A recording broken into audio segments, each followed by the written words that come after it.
जय हिंद। उम्मीद करते हैं आप सभी स्वस्थ होंगे, सुरक्षित होंगे।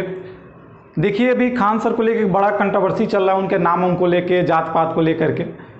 इस मुद्दे पे मेरा बिल्कुल बोलने का विचार नहीं था, बिल्कुल मेरा मन नहीं था, लेकिन ये हुआ कि एक शिक्षक की जाति पात की तुलना अगर की जा रही है तो फिर थोड़ा सा बोलना एक अपना फर्ज भी बन जाता है एक शिक्षक होने के नाते। देखिए, अगर कोई इंसान कुछ गलत बोलता है तो उसके खिलाफत में आपको बोलने की पूरी स्वतंत्रता दी गई है, लेकिन किसी की जात, किसी को नाम, खास तौर से किसी शिक्षक की जाति को लेकर के अगर इतना बड़ा विवाद किया जाए तो फिर ये कोई मुद्दे की बात नहीं है। अक्सर कक्षाओं में जब हम लोग पढ़ाते हैं, क्लासेज जब हम लोग लेते हैं, काफ़ी बच्चे 100-100, 200, 300 बच्चों की जब क्लासेज होती हैं, कभी कोई बच्चा बदमाशी करता है, अक्सर बीच में किसी बच्चे को खड़ा करा, अक्सर आदमी ऐसा बोल देता है कि अभी जो तुम बदमाशी कर रहे हो, जो तुम्हारी रवैया है, जो तुम्हारा बिहेवियर है, उसके अकॉर्डिंग तुम भविष्य में चल के सब्जी ही बेचोगे।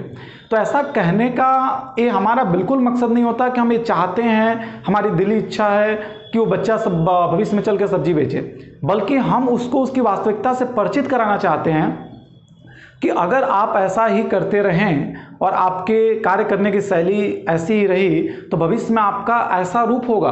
एक शिक्षक भविष्य देखता है, इसलिए उसको ऐसा बताता है, उसकी भविष्य से हम उसको परिचित कराने की कोशिश करते हैं, ना कि हम उस बच्चे के बारे में बुरा सोचते हैं। तो अगर कभी किसी शिक्षक ने किसी के बारे में ऐसा कुछ कहा हो तो फिर उस चीज़ को आपको इतने गलत तरीके से नहीं सोचना चाहिए, इतना गलत तरीके से आपको नहीं देखना चाहिए।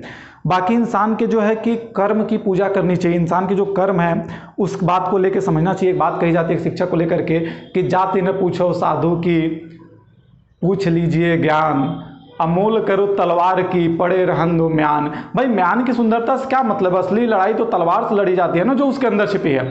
तो इंसान की बनावट कैसी है, किस जात का, उससे क्या मतलब? उसके ज्ञान को प्राप्त करिए आप, उसकी कही गई शिक्षा के बारे में आप उसके आदर्शों पे चलिए। हम अब देखिए, बात है, जो लोग जात की बात करते हैं, पहली बात ऐसे लोगों से मुझे सख्त घृणा है, क्योंकि अगर आप कोरोना काल को देखें ना तो इस कोरोना काल में आप खुद एक बात बताइएगा कि कितने ऐसे मरते हुए लोग थे जो डॉक्टर की जात या धर्म पूछ के उससे इलाज कराने गए थे।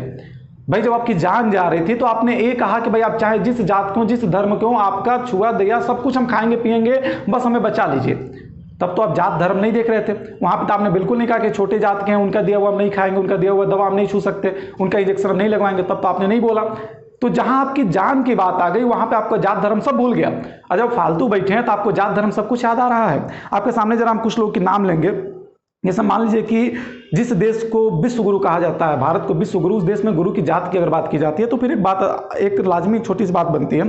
बात यह है कि आपके लिए सामने एक छोटा सा उदाहरण लिया जाता है। जैसे मान लीजिए कि हम आपके सामने एक नाम लेते हैं, जरा बताइए आपके मन में किसका ख्याल आएगा? हमने कहा कि अब्दुल कलाम, हमने कहा मोहनदास, हमने कहा रहीम, हमने कहा अकबर। भाई, हमने जब मोहनदास कहा तो आपके मन में मोहनदास करमचंद गांधी ही क्यों? हमने जब अब्दुल कलाम कहा तो आपके मन में अब्दुल कलाम, एपीजे अब्दुल कलाम जी ही क्यों? हमने रहीम कहा तो रहीम दास जी ही क्यों? भाई, हर 4 गांव छोड़ के गांव में रहीम नाम का कोई ना कोई होगा। हर मोहनदास के नाम से व्यक्ति देखें तो हर गांव में एक मोहन नाम का व्यक्ति होगा। तो भाई, इस देश में करोड़ों मोहन है, तो फिर आपके मन में करोड़ों छोड़ के मोहनदास गांधी जी ही क्यों आए? क्योंकि आप कर्म से पहचानते हैं किसी को, ना को किसी के नाम से पहचानते हैं। इसलिए कर्म से पहचानिए, और इंसान की पहचान उसकी कर्म होता है, उसकी मेहनत होती है, ना कि नाम होता। अगर नाम से पहचान होती तो आज करोड़ों लोग मोहन के नाम वाले गांधी बन के बैठे होते, और करोड़ों रहीम के नाम वाले आज रहीमदास बन के दोहा लिखे होते। लेकिन नाम से नहीं, इंसान के कर्म से उसकी पहचान होती है। इसलिए जाति पात को ना पूछो। जाति पात तो एक शादी विवाह में पूछी जाने वाली एक तत्व है। जाति पात जो शादी विवाह में पूछा जाता है कि आप किस जात के, हम उसी जात में शादी करेंगे, हम ये हैं तब उस जात में। लेकिन असलियत तो यह है कि जाति शादी विवाह देख के भी नहीं की जानी चाहिए, वो वहाँ भी गलत है। क्योंकि एक इंसान का जब जन्म होता है ना तो उसकी कोई जात, उसका कोई धर्म नहीं होता। इस पृथ्वी पर रहने वाले लोग उसके जन्म के बाद उसकी जात, उसके धर्म को बांट देते हैं। तो जात धर्म का तो कोई फिर यहाँ पे सवाल ही उत्पन्न नहीं होता। जो उचित है, जो चीज़ कर्म योग्य है, जो चीज़ सराहनीय है, उसकी आप साथ दीजिए, उसका समर्थन करिए। जाति पात के विवाद को, जाति पात को पीछे छोड़िए। आप यह देखिए कि कर्म क्या सही है, क्या गलत है। ठीक है, तो कर्म के पीछे जाना चाहिए, ना कि जात पात के पीछे जाना चाहिए। देखिए, कई सारी चीज़ें हैं।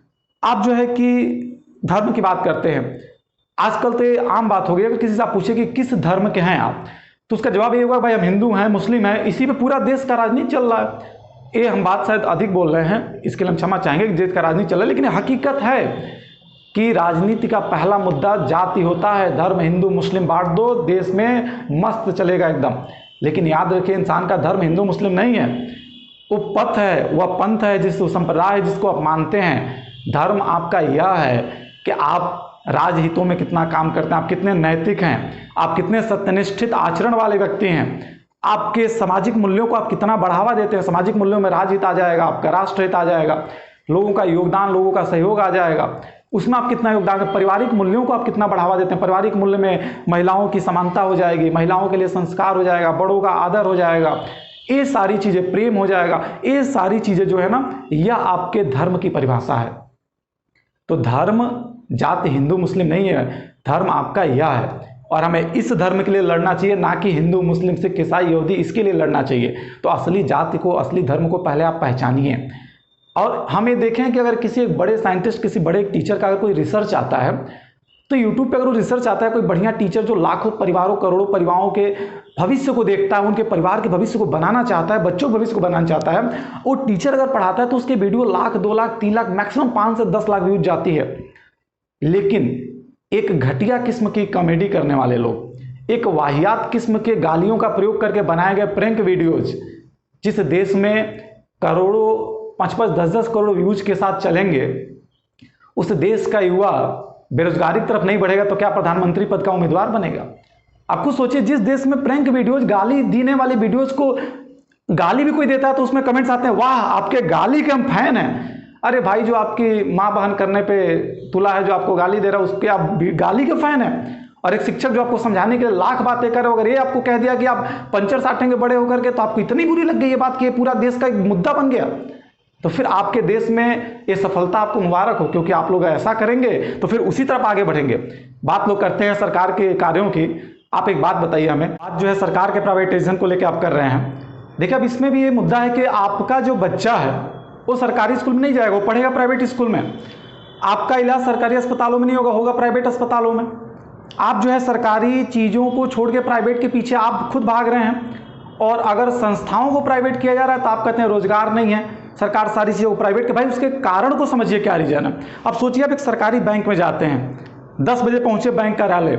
अब वहाँ पे स्थिति क्या है, 10 बजे तो ऑफिस खुला नहीं, खुलते खुलते 10:30 तक खुलता है। 10:30 पर अगर आप काउंटर पे पहुँच गए तो लोग क्या बोलेंगे, अभी सिस्टम ऑन हो रहा है, अभी सर तुरंत आए हैं, अभी आएंगे।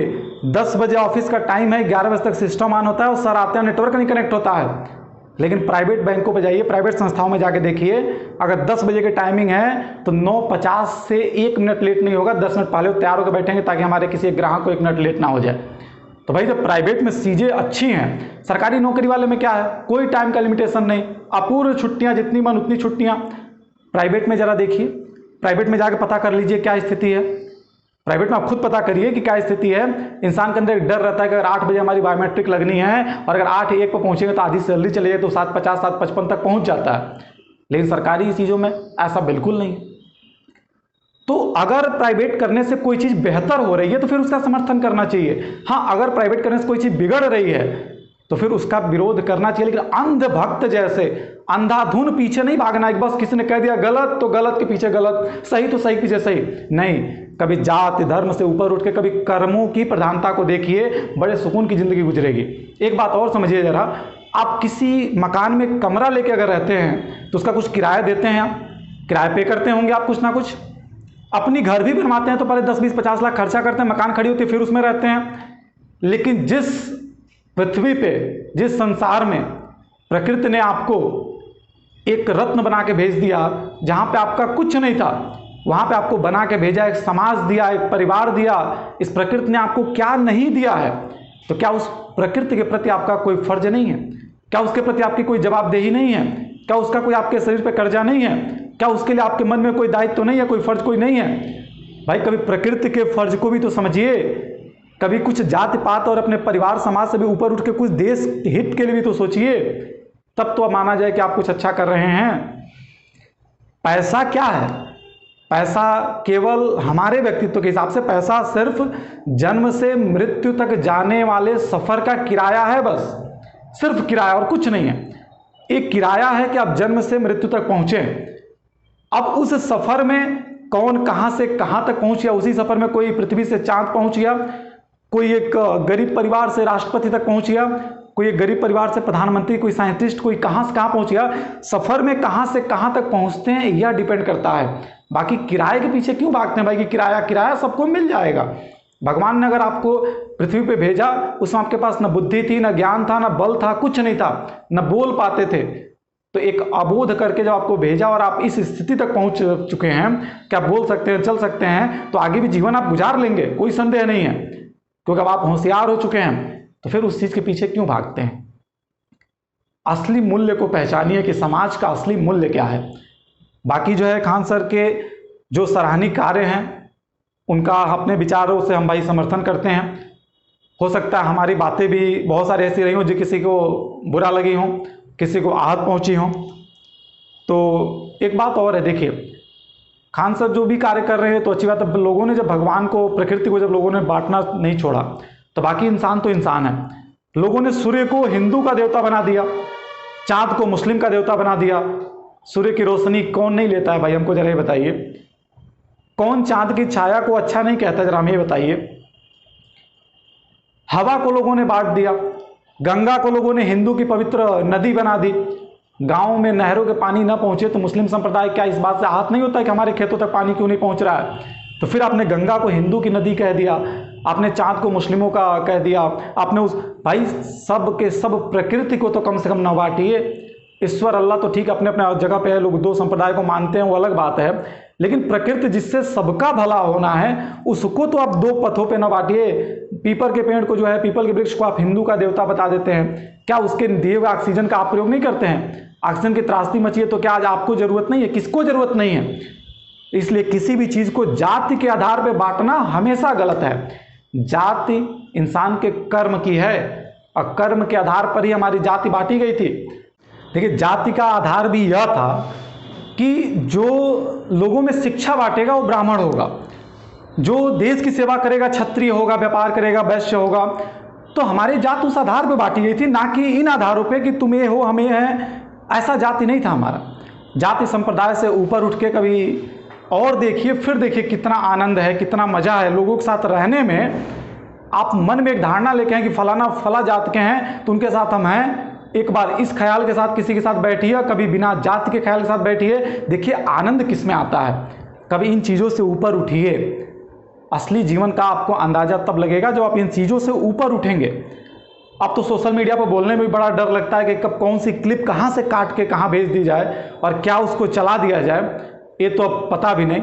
इसलिए अगर हमारी बातों से सरकारी, प्राइवेट, गवर्नमेंट या खान सर को लेके या फिर किसी पर्टिकुलर व्यक्ति को, किसी प्रैंक करने वाले, बनाने वाले भाइयों को, अगर किसी को हमारी बात कोई बुरी लगी हो तो एक बात यही कहेंगे कि घायल नहीं मैं तीरों कमान से, कि घायल नहीं मैं किसी तीरों कमान से, वो शब्द बेरहम था जो निकला जुबान से। मतलब कभी कोई बात अगर किसी की जुबान से गलत निकल जाती है तो उस चीज़ को इतना बुरा नहीं मानना चाहिए, ठीक है। इसलिए क्षमा चाहेंगे कुछ गलत कहे हो तो। बाकी आपसे फिर मिलते हैं, तब तक के लिए ये देखिए, ये जो भी हमने कहा है सिर्फ हमारी विचारधारा है, ये सिर्फ हमारा अपना व्यक्तित्व है। तो हमारे व्यक्तित्व को लेकर के किसी पर्टिकुलर समुदाय, किसी पर्टिकुलर जात, किसी पर्टिकुलर शिक्षक समुदाय से ना जोड़ा जाएगा। ये हमारी अपनी विचारधारा है जिसको हमने रखा था। कोई बात गलत लगी हो तो थैंक यू सो मच, क्षमा चाहेंगे। बाकी थैंक यू सो मच। जय हिंद, स्वस्थ रहिए, खुश रहिए, मस्त रहिए। जय हिंद।